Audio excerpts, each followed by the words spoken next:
SS news चॅनलला subscribe करा, bell आयकॉनवर क्लिक करा। एसएस न्यूजच्या बातम्या पहा आपल्या मोबाईलवर।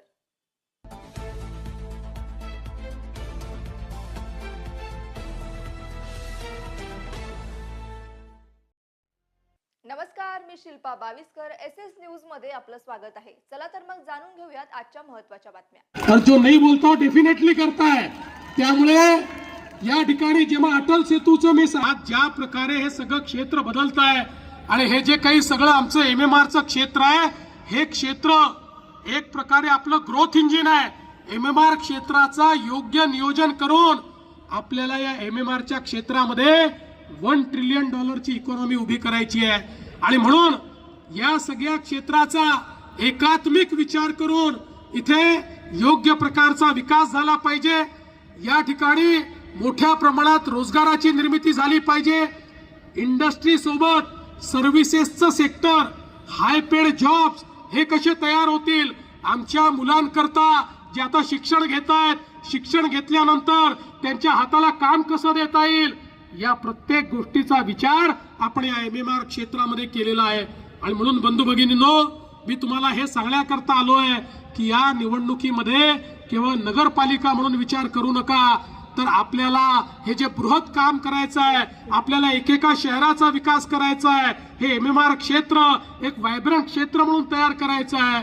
आणि हे जर करायचं असेल तर या ठिकाणी खऱ्या अर्थानं आपल्या तेजश्री ताई ज्या अतिशय सुशिक्षित आहेत, यांच्यासारखा नगराध्यक्ष मला स्वप्न आहेत, ती पूर्ण करण्याकरता मी मुख्यमंत्री आहे। पण त्याच वेळी इथेही जर तेजश्री ताईंसारखा एक असा उमेदवार की ज्याला स्वप्न कशी पाहिजे कळतात, ती पूर्ण कशी करायची ही समजतात, तशा पद्धतीचं त्या ठिकाणी ट्रेनिंग आहे, अशा पद्धतीचा जर नगराध्यक्ष मिळाला तर निश्चितपणे एक मोठं परिवर्तन आपण करू शकतो। खऱ्या अर्थानं बंधू भगिनींनो, आपल्याला कल्पना आहे ज्यावेळी आपलं सरकार पुन्हा आलं त्यावेळी अनेक लोक म्हणायचे आता यांचं सरकार आलं, आता भाजपला 137 जागा। पहिलं काम करणार, लाडकी बहीण योजना बंद करणार।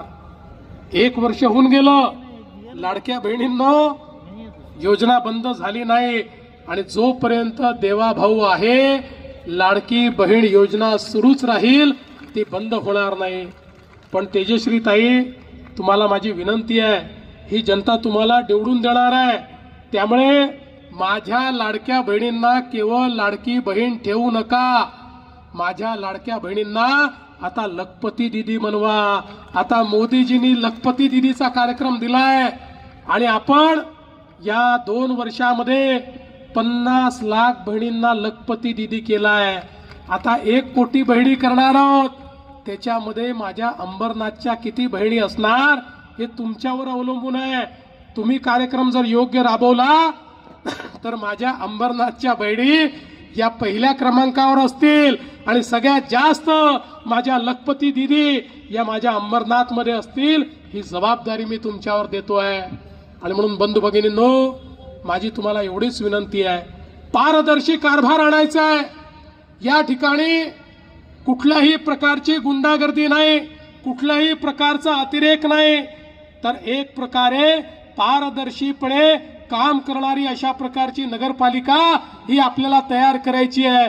आणि म्हणून मी तुम्हाला विनंती करण्याकरता आलो आहे की आपल्याला 20 तारखेला फार विचार करायचा नाही आहे। 20 तारखेला कमळाचं बटन आपल्याला दाबायचं आहे। आणि केवळ नगराध्यक्ष पदाकरता नाही, तर नगरसेवक देखील आपले जे आहेत, नाहीतर नगराध्यक्ष निवडून आणायला नगरसेवक दिले नाही तर ताईला लोक कामच करू देणार नाहीत। त्यामुळे नगराध्यक्ष आणि नगरसेवक असे सगळे आपले निवडून आणायचे आहेत। तुम्ही बाकी काही काळजी करू नका। मी तुम्हाला एवढंच सांगतो, येत्या 20 तारखेला दिवसभर कमळाची काळजी तुम्ही करा, त्यानंतर 5 वर्ष तुमची काळजी हा देवाभाऊ करेल, एवढंच या ठिकाणी सांगतो आणि माझं बोलणं संपवतो। धन्यवाद। जय हिंद, जय महाराष्ट्र।